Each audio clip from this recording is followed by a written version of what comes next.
저는 3000% 이상 상승할 코인은 포카닷이라고 봅니다. 저의 목표가는 최고점을 지나서 10만원이고 3000%는 제가 잡은 1차 매도가인 만큼 포카닷은 10만원 이상까지 상승을 하면서 새로운 최고점을 충분히 만들 수 있다고 보고 있습니다. 이 영상에서 포카닷이 왜 3000% 이상 상승을 할 건지 그 근거와 자료를 논리적으로 설명해 드리겠습니다. 안녕하세요, MJ입니다. 저는 이더리움의 창시자이자 포카닷의 창시자인 개빈 우드와 직접 만나서 포카닷이 어떤 것이고 어떠한 기술적인 발전을 했고 또 어떠한 방향으로 나아갈지 개빈 우드에게 직접 들었습니다. 그리고 제가 판단하기에 포카닷은 정말 최소 3000% 이상은 상승할 구조를 갖고 있는데, 다들 아시겠지만 어떤 걸 사는 것도 중요하지만 수익을 만들려면 언제 사는 것과 언제 파는 것도 중요하죠. 저는 지금이 매수를 하기에 가장 이상적인 시기라고 보고 있고, 제가 왜 그렇게 생각하는지, 할 때가 되면 어떻게 대응해야 되는지까지 알려드린 후에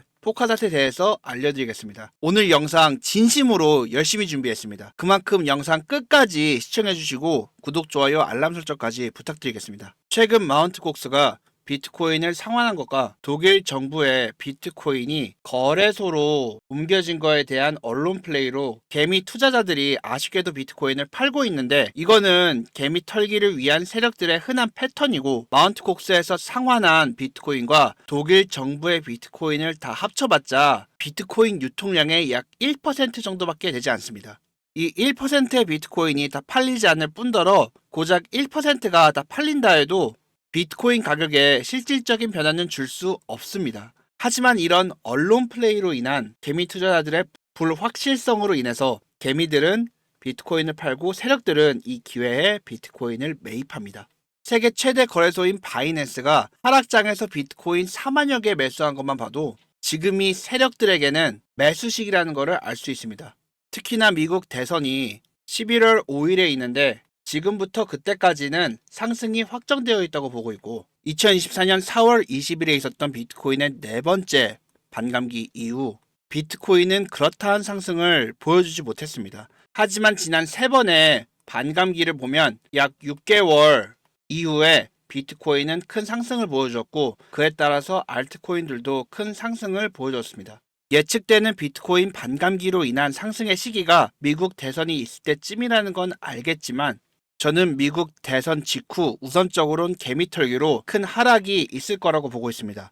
그 이유는 많은 기관들이 트럼프와 바이든의 선거 자금을 기부했고 그 돈이 로비를 통해서 옮겨졌을 겁니다. 대표적으로 일론 머스크는 트럼프에게 정치 자금으로 거액을 기부했다고 하는데, 얼마나 기부한지는 알 수 없으나 분명히 큰 금액일 거고, 세력들은 이걸 선거 후에 돌려받기를 원할 겁니다. 결과적으로 비트코인 반감기로 인해서 미국 대선 후에 큰 상승이 나올 걸로 볼 수 있지만, 우선적으로는 선거 자금 회수를 위한 개미 털기가 있은 후에 큰 상승이 있을 거라고 보고 있습니다. 그때 하락할 때가 2차 매수 기회일 겁니다. 우리가 여기서 추가적으로 주목할 건 리플의 승소가 임박했다는 겁니다.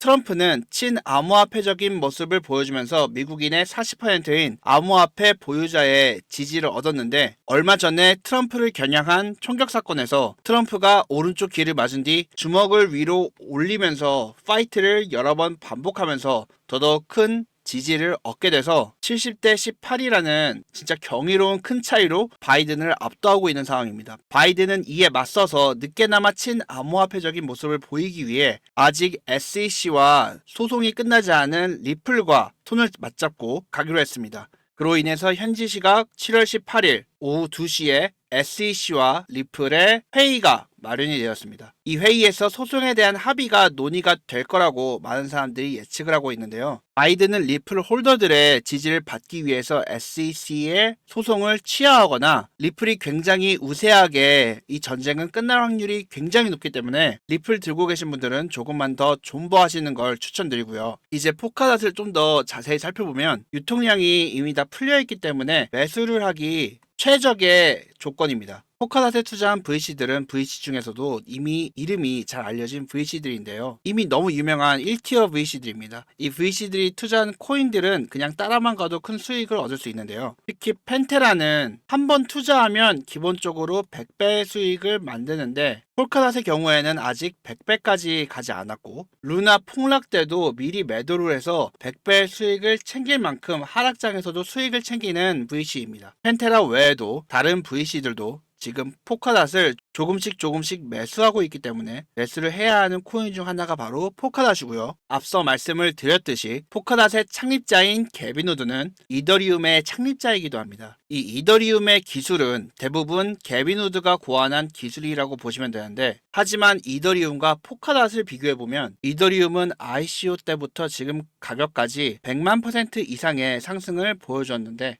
포카닷은 고작 2000%밖에 상승을 만들어내지 못했습니다. 이게 포카닷이 이더리움보다 못나서 그런 걸까요? 전혀 아닙니다. 개빈 우드는 이더리움을 만들 때보다 더 멀리 보고 포카닷을 만든 거고 투자자들은 그만큼 멀리 보지 않아도 이더리움이나 다른 코인으로도 큰 수익을 만들 수 있었기 때문에 다른 코인들보다 포카닷이 더 적게 관심을 받았습니다. 이더리움은 블록체인의 두 번째 세대이고 이더리움 2.0으로 전환을 하면서 블록체인 3세대로 넘어왔는데요. 포카닷은 아예 이전부터 블록체인에서 네 번째 세대입니다. 개빈 우드는 이미 이더리움을 만든 후에 포카닷을 만든 것이기 때문에 더 멀리 보고 만든 건데요. 포카닷 프로젝트가 어느덧 시작된 지 8년이 됐고 이제는 포카닷으로 눈길을 쏠릴 때가 된 겁니다. 이더리움과 포카닷을 다시 비교해보면 이더리움은 100만%가 상승을 했고 포카닷은 2000% 상승을 했다고 말씀을 드렸었는데 그 말은 포카닷은 아직도 한참 저평가되고 있다는 거고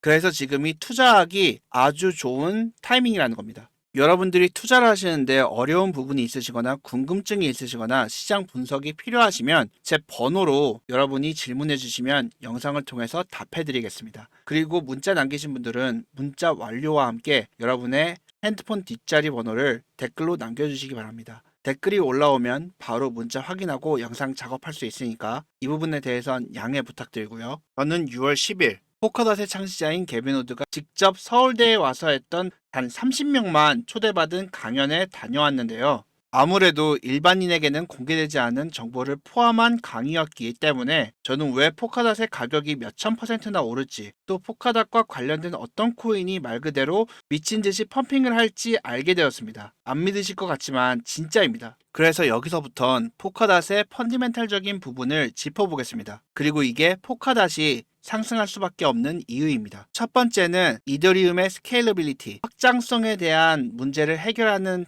방안이 바로 폴카닷이라는 겁니다. 블록체인에는 트릴레마가 존재합니다. 무슨 말이냐면 확장성, 탈중앙성, 보안성 이 세 가지를 한 블록체인에 한꺼번에 적용하기가 불가능하다는 겁니다. 확장성을 입히자니 탈중앙화와 보안성이 떨어지고 탈중앙화를 높이자니 확장성과 보안성이 떨어진다는 겁니다. 하지만 어떤 코인이든 확장성, 탈중앙화 그리고 보안성을 갖추는 게 모든 코인 개발자의 목표이지만 아직 그 어떤 코인도 이 세 개를 다 갖지는 못했습니다. 다른 코인들로 예시를 들어보겠습니다. 대표적으로 비트코인은 높은 탈중앙성을 갖추었지만 확장성의 한계를 극복하지 못했고 단기적으로 봤을 때 보안성 또한 우려가 되는 부분입니다. 솔라나 같은 경우에는 데이터베이스로 구글을 사용하면서 탈중앙화를 포기하고 확장성에 초점을 맞췄기 때문에 암호화폐에서 가장 근본적인 탈중앙화가 되지 않았습니다. 그렇지만 이더리움은 탈중앙성과 보안성은 완벽하게 잡았지만 아쉽게도 이 확장성을 잡지 못했습니다. 근데 아마 이 확장성이 어떤 뜻인지 잘 모르시는 분들이 계실 텐데 확장성이란 단순하게 말하면 거래 속도입니다. 이더리움은 여러 가지 장점이 있지만 확장성에서는 확실히 많이 뒤처집니다. 여러분이 사용하시는 신용카드는 1초에 24,000개의 거래를 처리할 수 있습니다. 그에 비해서 이더리움이 할 수 있는 건 1초에 단 20번의 거래입니다. 신용카드처럼 실생활에 사용되기엔 불가능한 수치입니다. 그래도 여기 있는 리플을 보면 초당 1,500번의 거래를 할 수 있다고 하는데 리플이 왜 이더리움보다 빠른지 알고 싶으신 분들은 댓글에 리플이라고 적어주시고 리플에 대해서도 다른 유튜버들과 다른 알찬 정보를 담은 영상을 올려드리겠습니다.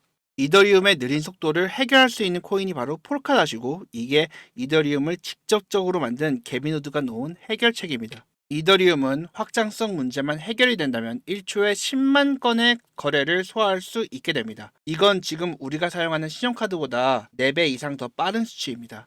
그리고 제가 왜 포카닷을 강조드리냐면 포카닷은 2016년부터 일라스틱 스케일링과 웹 어셈블리를 사용했습니다.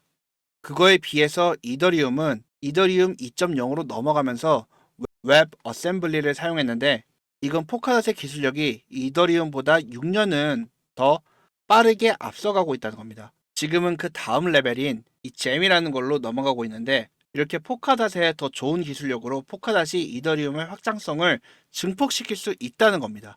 포카닷이 상승할 수밖에 없는 두 번째 이유는 포카닷의 뛰어난 인터로퍼러빌리티입니다. 상호 운용성이죠. 포카닷은 서로 다른 블록체인이 연결될 수 있게 해줍니다. 포카닷은 중앙에 본체가 있고 주위에 작은 포카닷들이 자리를 잡고 있습니다. 이걸 이어주는 거를 릴레이 체인이라고 하고 여기 있는 작은 포카닷들과 다른 암호화폐를 이어주는 거를 파라체인이라고 합니다. 그리고 몇몇 코인들이 이 파라체인의 역할을 해주고 있는데 이 코인 중에서 미친 듯한 상승을 눈앞에 두고 있는 코인들이 있습니다. 지금 상승 시그널을 너무 많이 보내주고 있는데 제 바로 전 영상에서 여러분이 좋아요를 5번이나 눌러주셨습니다. 감사합니다. 여러분들이 제 이번 영상 좋아요를 딱 10개까지만 눌러주시면 제가 미친듯이 상승할 코인들이 어떤 코인인지 다음 영상을 통해서 알려드리겠습니다. 오늘 이렇게 시장 상황과 포카닷에 대해서 파헤쳐 봤는데요. 여러분들이 다른 코인에 대해서도 궁금하시거나 시장 분석 원하시면 제 번호로 문자 남겨주시기 바랍니다. 문자로 여러분들이 궁금하신 점이라든지 투자하기 어려운 부분이라든지 문자로 알려주시면 제가 그거에 대한 영상을 만들겠습니다. 그리고 문자 남겨주신 분들은 문자 완료와 함께 여러분들의 핸드폰 번호 뒷자리도 함께 적어주시면 바로 문자 확인해서 여러분들이 궁금하신 점 영상으로 답해드리겠습니다. 오늘 영상은 여기까지입니다. 다음에도 도움되는 영상으로 찾아뵙겠습니다. 감사합니다.